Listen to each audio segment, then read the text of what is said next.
ledus makers, kas savu to kapitālu uztaisīja tik veiksmīgi ar ledus saldēšanu. Viņš tā mums mēģina saldēt smadzenes visiem. Izrādās pieneņu izvilkumos, preparātos, granātābolu sulā ir vielas, kas spēj bloķēt šos te spike receptors vīrusu. Mīļie draugi, tā ir aksioma. RNS vīrus tik mainīgs. Jūs pret viņu pūļu imunitāti nekad nevarat sasniegt.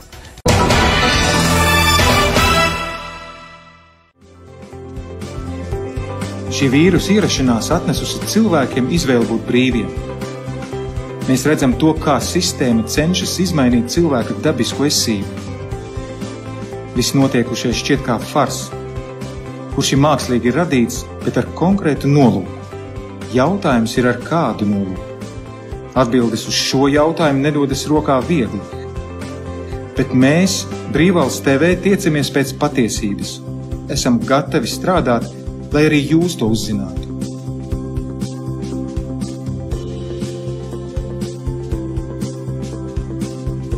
Aicinām jūs ziedot, jo Brīvvalsts TV komanda darbojas no sirds, idejas vārdā. Jebkura naudas summa, kuru vari atvēlēt, ir milzīgs ieguldījums patiesības meklējumos. Sirsnīgs paldies visiem par labajiem vārdiem. Informāciju par atbalsta iespējām atradīs mūsu mājaslapā brīvvalsts.tv.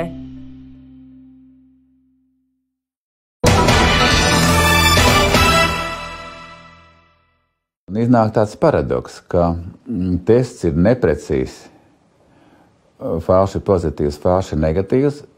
Tas der, tā kā Covid pasas iegūšanai. Antivielas tomēr tas ir augsti precīzs. Tas neder. Tas neder, bet tas jau ir gadiem pierādīts to, ka tas ir tiešām efektīvs pārslimošanas. Šeit man gribās piekrist Tapiņkungam, kad viņš par Pauļu teica, ja cilvēks ir neizglītots. Jā. Šajā gadījumā arī tad jāvēršās pie tiem atsevišķiem ārstiem, kas ir iekļuvuši Saeimā, par viņu izglītotības līmeni. Protams, man ir prieks, strādājot 40, vairāk 30 gadus kā imunologam, apmeklējot dažādas konferences, tālāk mans izglītības līmenis, piemēram, es tā saprotu, pēc atsevišķu deputātu viedokļa vēl ir ļoti zems, vai ne? Tāpēc, ka mums nav neviena speciālista, ne bioķīmijā, ne ķīmijā, ne molekulārajā bioloģijā, ne arī medicīnā, tad viņi kā tautas kalpi, izjūtot šo te neizsakāmo lielo tieksmi pēc kalpot tautai, vai ne, sāk arī mācīt, kā ir jārastē un kas jādara. Tas ir brīnišķīgi. Kas var būt labāks par šo? Tas tiešām ir. Kas var būt labāks par šiem te? Es zinu, ka vēl nedaudz par tām COVID, tām komplikācijām no Covid potēm. Ja? Teiksim, kādas tās var būt un teiksim, kas cilvēkam? Diemžēl sāk piepildīties tas, par ko mēs ar tevi runājam, ka mēs pagaidīsim un tad paskatīsimies. Nav tik rožaini. Tiešām nav rožaini, jo man katru nedēļu ir jāsastāvās. Šodien es ar tādiem 3 cilvēkiem biju. Ja? Kā viņas izpaužās? Pirmām kārtām, ja prasa, kas ir labs tajās vakcīnās, es saku, ir jau arī labs kaut kas. Piemēram, tas, kad šī te vakcīna var uzjundīt sen vecas, hroniskas lietas, pāsinot viņas, un attiecīgi tātad palīdzot viņas varbūt arī ārstēt. Bet no otras puses, protams, šīs ir te faktiski kroniskās lietiņas, kas cilvēkam varbūt ikdienā netraucē, viņas ir palikušas mierīgas. Piemēram, kā psoriāze, dažādi iekaisuma procesi, autoimūna procesi. Bet pēc vakcīnas šīs te lietiņas sāk nākt ārā. Mistiskās kaut kādas alerģijas neizskaidrojamās, smagas piedevām. Jā, kur ir pacienti, kuri ir saņēmuši mēnesi hormonālo terapiju bez jebkādām pozitīvām, tādām izteiktām dinamiskām iezīmēm, piemēram. Jā. Un, protams, ka tas arī liecina par to, ka ne visu mēs saprotam par tā vakcīnu un ne visu mēs pilnībā zinām. Arī no šāda aspekta, teiksim, būtu jāņem, ja mēs arī domājam par valsts, tādā valstiskā, politiskā, ģeopolitiskā līmenī. Ja ministrs var priecāties par to, ka tagad viņam gandrīz 100% visa armija ir izvakcinēta, novakcinēta, tad ministrs kungs, bet kas notiks tad, kad šie tie vakcinētie sāk slimot? Man ir arī ziņas, ka viņi jau sāk slimot, un ja slimos stipri vien smagāk, tas ir tāds zelta likums, vismaz zinu, citās armijās tā pastāv. Ja ir kaut kāda neskaidrība ar kaut ko, tad nekad nevar 100% visiem šo te neskaidrību pielietot. Ir jāatstāja kaut kāda rezerve, ja nu kas. Jo mēs ar tevi ļoti labi zinām, ka medicīnā nav nekas 100%. Absolūti. Bet kara ministrs, aizsardzības ministrs, domā, ka viss ir tā kā, padomu laikās viņus sauc par soldafoniem, saproties, kas, jā, priekšnieki, jā, komandieri, tiks izpildīts, jā. Galvu vajag nocirst, jā, komandieri, un tā tālāk tik uz priekšu. Šajā ziņā ir žēl tos puišus, kas daudz arī negrib vakcinēties, tā arī atklāti pasaka. Un arī viņiem nevajadzētu vakcinēties. Bet mums ir laikam vienīga armija pasaulē, kur ir piespiedu vakcinācija, kur faktiski ir. Es zinu arī, kad runājot par Vāciju, ka tas tā nav, arī par Zviedriju mēs vispār nerunāsim, tur vispār nav nekāda problēma ar vakcīnām. Kā tu man stāstīji pats, ka tur pat jāpiemaksā, lai vakcinētos. Ne tikai vienkārši, kad tu beidz prom no tās vakcīnas, vai ne? Mēs redzam, tur nav nekāda problēma tagad.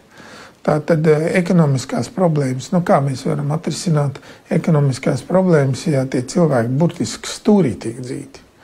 Ja tā ekonomika nestrādā, es nesaprotu, tas ledus makers, kas savu to kapitālu uztaisīja tik veiksmīgi ar ledus saldēšanu, viņš tā mums mēģina saldēt smadzenes visiem. Kopā ar tādiem biedriem kā Sviesta dzinēju un tā tālāk.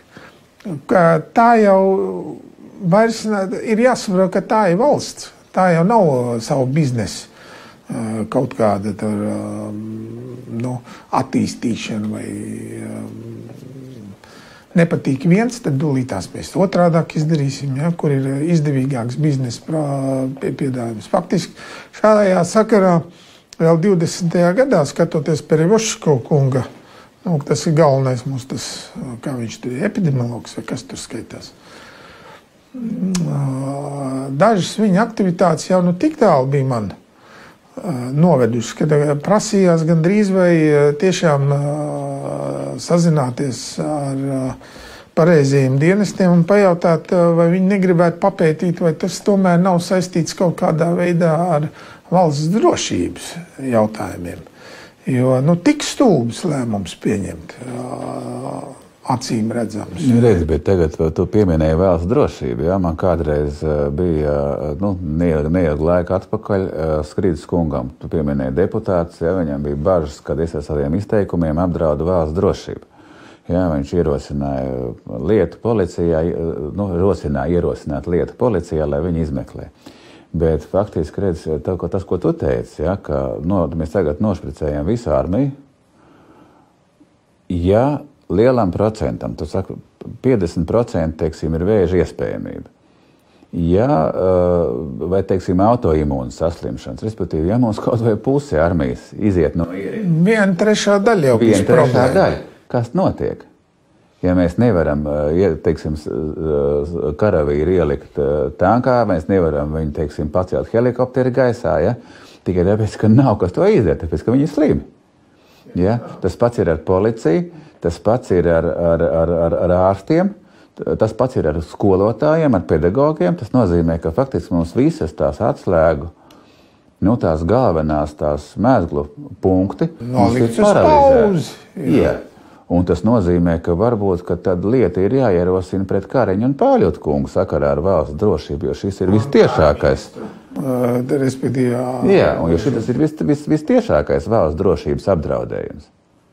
Ja, jo mēs nezinām tās reakcijas, mēs nezinām, kas būs, kad iesāksies vīrusu. Nē, no, mēs jau to tagad redzam, kad ir šīs te komplikācijas un diezgan nopietnas. Mēs to visu redzam. Var jau tēlot sevi, iedomāties pa strausu un bāzt to galu tajā zemītē iekšā, vai ne? Un ir īpaši droši var to darīt tad, ja tur nekā nav tai galvā īpaši, vai ne? Tad jau bez problēmām. Var nebaidīties no traumām, bet fakts jau ir tāds, ka mēs jau varam izlikties, ka mēs neredzam, mums nav nekas. Tāpat laikā šie cilvēki viņi arī mirst, diemžēl. Un arī smagi slimo, un ir smagas problēmas. Kā runājoties ar atsevišķiem NBS karēviem, atsevišķos gadījumos, es teikšu tagad tā ļoti uzmanīgi, lai man nepiesienās, kad ir vīri, kuri agrāk jau varēja noskriet 40 km vispār tā, svilpojot, tad tagad nevar 1-2 km uz tā trenažieri noskriet pēc vakcinācijas. Tas taču tomēr nav normāli.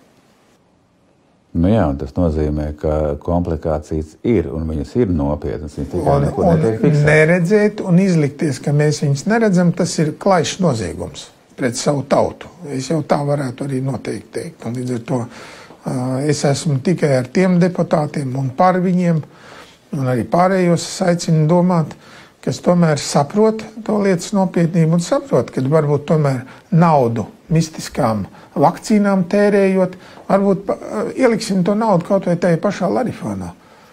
Piemēram, Larifāns ir tāds unikāls produkts, kas var darboties gan tieši kā pretvīrusa aģents, gan arī regulēt šo te pretvīrusa imunitāti. Divējādi darbojās. Un šī te regulācija diezgan sarežģīta, nevar 2 vārdos un arī 1000 vārdos to izstāstīt, bet šī regulācija ir pētīta, tiek pētīta vēl ar vienu, jo pētniecība tā prasa ļoti liels resursus, bet ir jau arī šī te praktiskā daļa pielietojamība. Un šī praktiskā pielietojamības daļa jau eksistē, kā jau es teicu, no 74. gada. Tātad visu mēs, protams, vēl nezinām par šīm darbības mehānismiem, bet ļoti daudz, ko mēs zinām. Un ir tās galvenās lietas, ko mēs zinām, ka viņš nav kaitīgs, ka viņš nevar būt kaitīgs un ka viņš arī ir ļoti efektīvs. Esmu lasījis arī atsevišķu vācu klīnikas kaut kādu pētījumu, kad viņi skatījās, kad izrādās pieneņu izvilkumos preparātos granātābola sulā ir vielas, kas spēj bloķēt šos te spike receptors vīrusam. Tā ir pavisam vienkārši lietas. Ir šeit pētījumi tagad kaut kad martā veikti. Šādas lietas ir, tā kā laipni lūgtu. Arī dabā mēs varam atrast dabīgas lietas, kas var palīdzēt cīņā ar Covid. Un vēl jau runā par suramīnu. Jā, tas... Suramīns, kas ir priežu ēnas kujās. Jā, protams. Šīs vielas ir sastopams vairākās, protams, augu valsts pārstāvjos, bet tu visu nevar izpētīt, bet iespējams, kad arī tas te pētījumā tika pieminēts, es tādu neatceros to. Es lasīju vēl par pētījumiem cinks un D-vitamīns. D-vitamīnu es varētu bišķi piekrist, arī par cinku es tomēr būtu diezgan uzmanīgs, jo ir arī pretēji rakstura informācija, kad ja cinks pārsniedz kaut kādu noteiktu devu, tad viņš var tieši otrādi veicināt šī te Covid vīrusa izplatīšanos un attīstību. Mīļie draugi, tā ir aksioma. RNS vīrus tik mainīgs. Jūs pret viņu pūļu imunitāti nekad nevarat sasniegt. Jo tad tas ir jādara visā globālajā pasaulē vienlaicīgi, noteiktā līdz 2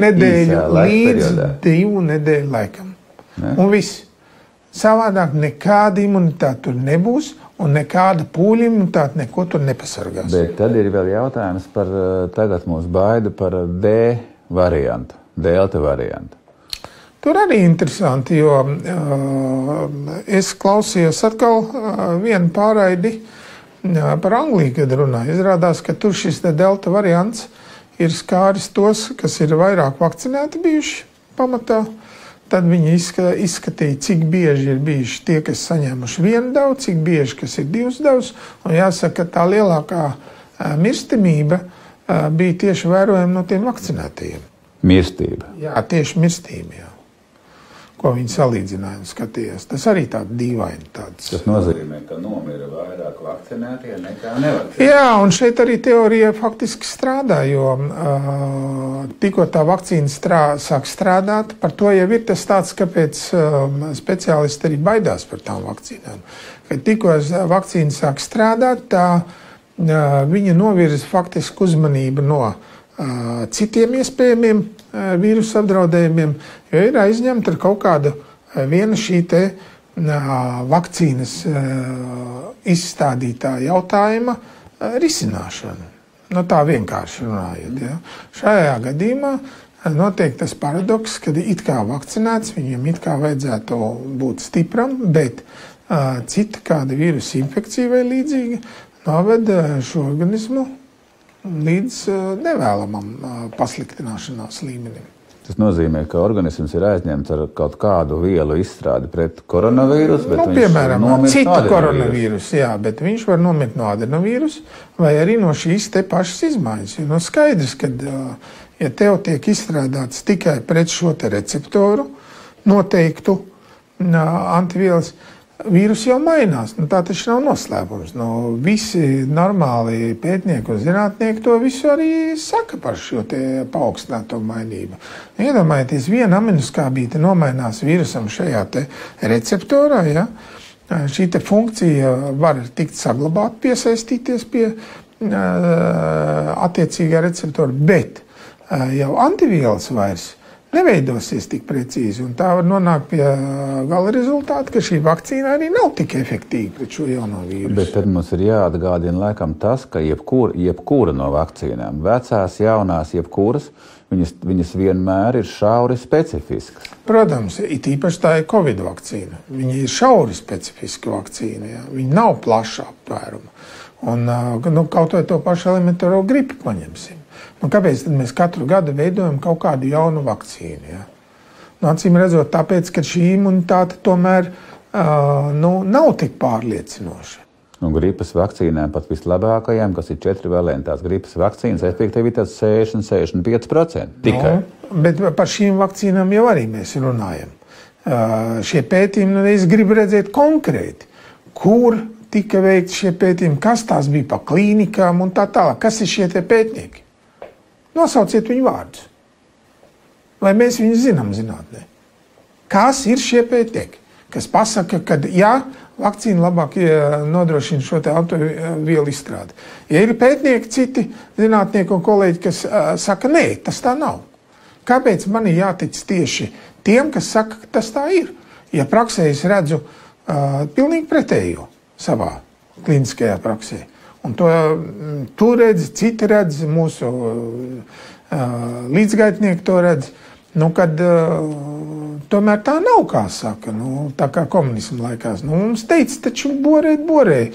Komunisms ir vislabākā. Ko jūs gribat vēl tajā kapitālismā? Redzēt tajās citās, tur nav ko redzēt.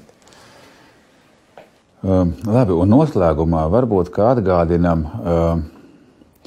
atgādinām mūsu skatītājiem par to, ka par jebkurām blaknēm, vienalga vai tas ir saistās, ja nesaistās ar vakcīnu, bet ja ir aizdomas par to, ka tās saistās ar vakcīnu, ir jāziņo. Ir jāziņo Zāļu valsts aģentūrai, www.zva.gov.lv, mēs titros ierakstīsim. Paldies tev par sarunu. Paldies.